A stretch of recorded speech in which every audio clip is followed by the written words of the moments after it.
नमस्कार। आज हम एक ऐसी चीज के बारे में बात करने वाले हैं जिसे हम रोज सुनते हैं पर शायद ही कभी उस पर ध्यान देते हैं, और वो है शोर। चलिए इस पूरे मामले को जरा गहराई से समझते हैं। तो एक सवाल से शुरू करते हैं। ये जो हमारे आसपास हर वक्त शोर होता है, ट्रैफिक का, कंस्ट्रक्शन का या फिर एक बिजी ऑफिस का, क्या ये सिर्फ एक छोटी मोटी झुंझुलाहट है? मतलब हम सब इसे इग्नोर कर देते हैं, है ना? पर क्या ये सच में सिर्फ इतना ही है?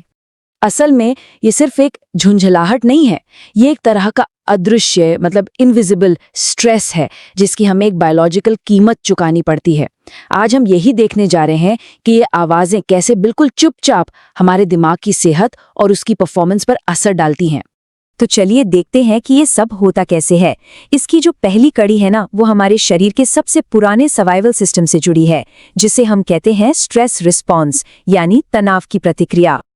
अच्छा, तो इस चेन रिएक्शन को समझते हैं। देखिए, जब लगातार शोर होता है तो हमारा दिमाग उसे खतरे की तरह लेता है, और फिर दिमाग शरीर का स्ट्रेस सिस्टम एक्टिवेट कर देता है। स्ट्रेस हार्मोन्स जैसे कॉर्टिसोल और एड्रेनलिन रिलीज होने लगते हैं, और नतीजा ये होता है कि हमारा शरीर लगातार एक फाइट और फ्लाइट मोड में चला जाता है, मतलब हर वक्त हाई अलर्ट पर। और देखिए, बात सिर्फ कुछ देर के तनाव की नहीं है। जब ये शोर लगातार बना रहता है ना, तो हमारा दिमाग इसी स्ट्रेस वाले मोड में फंस कर रह जाता है, और यही वो पॉइंट है जहां से असली दिक्कतें शुरू होती हैं। ये कई और समस्याओं की नींव बन जाता है। अच्छा, तो अब ये जो लगातार तनाव बना हुआ है, ये सिर्फ एक फीलिंग नहीं है। इसका सीधा असर हमारे दिमाग के काम करने के तरीके, उसकी क्षमता पर पड़ता है। चलिए देखते हैं कि कैसे ये हमारी सोचने समझने की शक्ति को कम करता है। ये जो तुलना है ना, ये पूरी कहानी बयां कर देती है।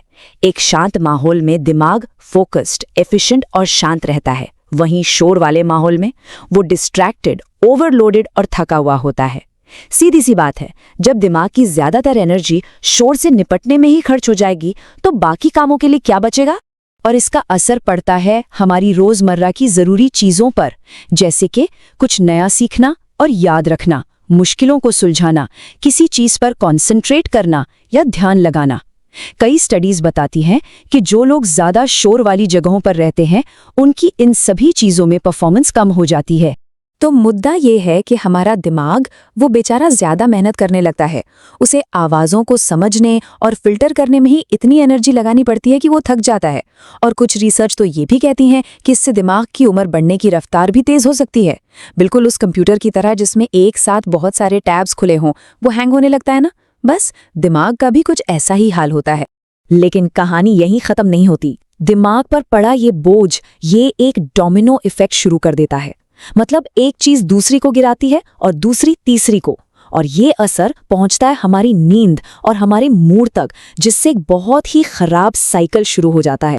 तो पहला डोमिनो जो गिरता है वो है हमारी नींद। शोर हमारी नींद के सबसे जरूरी हिस्सों को डिस्टर्ब करता है, खास तौर पर डीप स्लीप और आरईएम स्लीप। ये वो स्टेज हैं जब हमारा दिमाग खुद को रिपेयर करता है, यादों को सहेजता है, मतलब एक तरह से खुद को रीसेट और रिचार्ज करता है।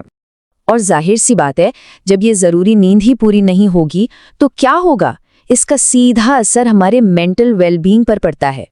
इससे चिंता बढ़ने लगती है, डिप्रेशन का खतरा बढ़ जाता है, चिड़चिड़ापन महसूस होता है और तनाव का लेवल और भी ज्यादा बढ़ जाता है। तो अब देखिए ये साइकिल कैसे काम करता है। शोर से तनाव होता है, तनाव से नींद खराब होती है, और खराब नींद से तनाव और चिंता और बढ़ जाते हैं। ये एक ना खत्म होने वाला लूप बन जाता है। अभी तक तो हम बात कर रहे थे दिमाग के फंक्शन और परफॉर्मेंस की, लेकिन इस कहानी का जो अगला हिस्सा है वो शायद सबसे ज्यादा हैरान करने वाला है। कुछ रिसर्च इस तरफ इशारा कर रही हैं कि ये जो नुकसान है, ये सिर्फ केमिकल या फंक्शनल नहीं है, ये फिजिकल हो सकता है। मतलब हमारे दिमाग की बनावट में बदलाव। और ये कितना सीरियस है, इसे समझने के लिए हमें ये जानना होगा कि दांव पर क्या लगा है। दांव पर है हमारे दिमाग का ग्रे मैटर। ग्रे मैटर दिमाग का वो हिस्सा है जो हमारी याददाश्त, इमोशंस को कंट्रोल करने और फैसले लेने जैसे सबसे जरूरी कामों के लिए जिम्मेदार है। और स्टडीज ये बताती हैं कि लंबे समय तक शोर के माहौल में रहने से दिमाग के कुछ जरूरी हिस्सों में ये ग्रे मैटर कम हो सकता है। तो सोचिए, ये है इस कहानी का क्लाइमैक्स। शोर सिर्फ एक डिस्ट्रैक्शन नहीं है, ये समय के साथ हमारे दिमाग के स्ट्रक्चर को, उसकी बनावट को सचमुच बदल सकता है। तो चलिए इस पूरे सफर को एक बार फिर से देखते हैं। एक मामूली सी लगने वाली झुंझलाहट यानी शोर कैसे एक गंभीर समस्या बन जाती है। सबसे पहले शोर एक लगातार स्ट्रेस पैदा करता है। फिर ये स्ट्रेस हमारी सोचने समझने की शक्ति को कम करता है। इसके बाद यह हमारी नींद खराब करता है, जिसका असर हमारे मूड पर पड़ता है। और आखिर में शायद ये हमारे दिमाग की बनावट को भी फिजिकली बदल सकता है। ये सब हमें एक आखिरी और बहुत जरूरी सवाल पर लाकर खड़ा कर देता है। आज की दुनिया में जहां हर तरफ शोर बढ़ता ही जा रहा है, तो क्या ये तरक्की की असली कीमत है जो हम चुका रहे हैं? सोचने वाली बात है।